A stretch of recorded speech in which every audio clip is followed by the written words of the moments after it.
जय शंकर. श्री स्वामी समर्थ. चिलयाचे मुंडके उडवले.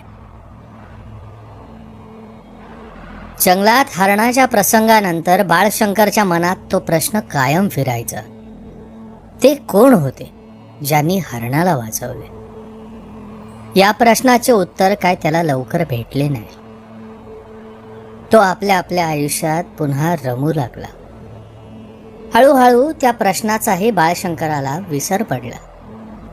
बाळशंकराची इतर लोकांसोबतची ओळख आत्ता कुठे सुरू झाली होती. आत्ता कुठे तो इतर लोकांसोबत मिसळू लागला होता. असेच लोकांसोबत मिसळत शंकर एका तमाशा मंडळीत पडदे ओढण्याचे काम करू लागला.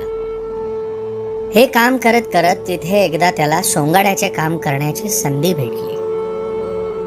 त्या दिवशी नेमका चिलया बाळाचा वध चालणार होता. नाटक सुरू झाले आणि महादेव शंकराची भूमिका करणाऱ्या नटाने नेहमीप्रमाणे आज्ञा केली आणि म्हणाला, मार त्या चिलयाला, उडव त्याचे मुंडके. आणि हे खरोखरच महादेव नसून नाटकातला महादेवाची भूमिका करणारा एक नट आहे हे भान आपल्या सोंगाड्याच्या भूमिकेत रंगून गेलेल्या बाळशंकरला राहिलेच नाही. आणि त्याने खरोखरच त्या मुलावरती वार केला आणि त्याचे मुंडके उडवून टाकले. हे पाहून सर्व मंडळी थक्क झाली. तिथे सगळा गोंधळ उडाला. खून खून म्हणून कोणी ओरडू लागले. लोकांनी बाळशंकराला पकडून ठेवले. कुणीतरी पोलीस पाटलांना बोलवले.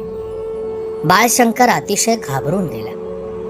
मनातल्या मनात महादेवाचा धाव करत तो म्हणाला, देवा, तूच सांगितलं म्हणून मारलं मी त्याला. यात माझं काय चुकलं? आता तूच मला यातून सोडव. वाचव मला देवा, वाचव आता. तेवढ्यात तिथे तेच दिव्य पुरुष प्रकट झाले.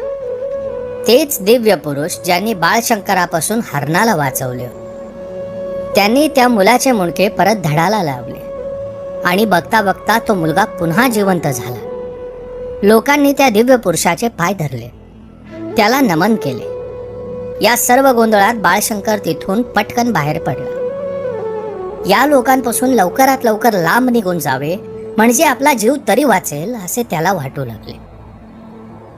इतक्यात मागून त्याला आवाज ऐकू आला, थांब बाळा. बाळशंकरने वळून पाहिले तर तोच हरणाला वाचवणारा दिव्य पुरुष त्याच्या मागे येत होता. बाळशंकरला वाटले की हा नक्कीच आपल्याला मारायला आला आहे. आता आपले काही खरे नाही आणि तो आणखीन जोरात पळू लागला. सगळीकडे अंधार होता आणि अंधारात पळता पळता बाळशंकर ठेच लागून खाली पडला. त्याचा पाठलाग करणाऱ्या माणसाने त्याला गाठले. बाळशंकराला दंडाला धरून त्याने उठवले आणि म्हणाला, बाळा, भिवू नकोस, आम्ही तुझ्या पाठीशी आहोत. ते कोण होते? या प्रश्नाचे उत्तर बाळशंकराने इतके दिवस शोधले, पण त्याला यश काही मिळाले नव्हते. पण देवाची लीलाच अशी की असा प्रसंग घडून आला की ते उत्तर त्याच्याजवळ स्वतःही चालवून आले. या प्रश्नाचे उत्तर आता त्याला मिळणारच आहे. बघूयात पुढील भागामध्ये. जय शंकर. श्री स्वामी समर्थ. संतवर्य योगीराज सद्गुरु राजाधिराज श्री शंकर महाराज की जय.